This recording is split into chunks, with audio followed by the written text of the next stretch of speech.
ఇక ఇక ఓట్లకు వేరువేతలో భాగంగా ఇక ఈరోజు ఎస్ఐఆర్ సర్కు సిద్ధంగా ఉన్నారు. ఇక అందరూ సిద్ధంగా ఉండాలని చెప్పేసి ప్రధాన వార్త అందరికి వచ్చి దీనికి సంబంధించి ముఖ్యమంత్రి గారు కూడా ఒక మీటింగ్ కూడా కండక్ట్ చేసిండ్రు. ఆ టెలికాన్ఫరెన్స్లలో మంత్రులకు కానీ కాంగ్రెస్ వాళ్ళకి కానీ ఒక విషయాలు లేవు. ఏదైతే పశ్చిమ బెంగాల్ తరహాలో ఇక్కడ ఓట్లు ఏరివేసేటువంటి సందర్భం ఆసన్నం అవుతుంది. కాబట్టి కాంగ్రెస్ కార్యకర్తలంతా సంసిగ్ధంతో ఉండాలి. వాళ్ళు ఓట్లు కోల్పోతే ఏ విధంగా వాళ్ళకు మళ్ళీ ఓట్లో చేర్చాలి అని చెప్పేసి వాళ్ళకు దిశానిర్దేశం ముఖ్యమంత్రి గారు చేసిండ్రు. ఎందుకంటే ప్రతి ఒక్కరికి రెండు రెండు ఓట్లు ఉన్నాయి. అంటే వాళ్ళు అక్కడేస్తారు, ఇక్కడేస్తా ఉన్నారు.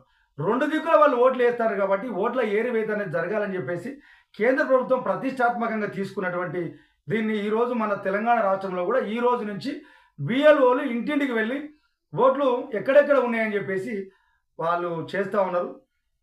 ఇక్కడనేమో దానికి సంబంధించిన అధికారులు ఎవరు భయభ్రాంతులకు గురి కావద్దు, ఎవరికైతే రెండు ఓట్లు ఉన్నాయో వాళ్ళకి జైల్లో పంపుతామని చెప్పేసి చెప్తా ఉన్నారు. నిజంగా జైల్లో పంపేదంటే ఈ రాజకీయ నాయకులు ఒక్కొక్కరికి 2-3 ఓట్లు ఉన్నాయి, వాళ్ళని ఫస్ట్ జైల్లోకి పంపాలి. వాళ్ళని జైల్లో పంపిన తర్వాత సామాన్య ప్రజలను చేయాలి. కాకపోతే ప్రజలు సహకరించాల్సిన అవసరం ఉన్నది. ఎందుకంటే ఈరోజు 2 ఓట్ల వల్ల అసలు కరెక్ట్ అయిన నాయకుని ఎన్నుకోలేని సందర్భంలో ఉన్నది. అక్కడ పశ్చిమ బెంగాల్లో మాత్రం అక్కడ బీజేపీకి అనుకూలంగా ఓట్లను ఉంచారు, మిగతా వాటిలను తీసివేసిరని చెప్పేసి అపవాద కూడా ఉన్నది. అది మన రాష్ట్రంలో ఉంటే మాత్రం సహించమని చెప్పేసి ముఖ్యమంత్రి గారు అది చేసిండ్రు. నేటి నుంచికి బిఎల్ఓలు ఇంటింటికి తిరుగుతారు. ఇది జూలై 24వ తారీఖు వరకు మన తెలంగాణ రాష్ట్రంలో అమలవుతూ ఉంటుంది. ఈ ముసాయిదా 31 అక్టోబర్న మళ్ళీ కొత్తగా ఎన్నికల ఓటర్ జాబితాను ముద్రించేటువంటి సందర్భం ఉంటుంది. కాబట్టి అందరూ సహకరించాలని చెప్పేసి చెప్తా ఉన్నారు. ఓటర్ల ముసాయిదా ప్రకటన, అభ్యంతరాల స్వీకరణ, పరిష్కారాలు పూర్తయ్యాక తుది దశ ఓటర్లను అక్టోబర్లో ప్రచురిస్తారు. ఇప్పటికే ఓటర్లను తన రక్త సంబంధికులకు కుటుంబాలతో ఒక చోట చేర్చుతూ మ్యాపింగ్ చేసిండ్రు.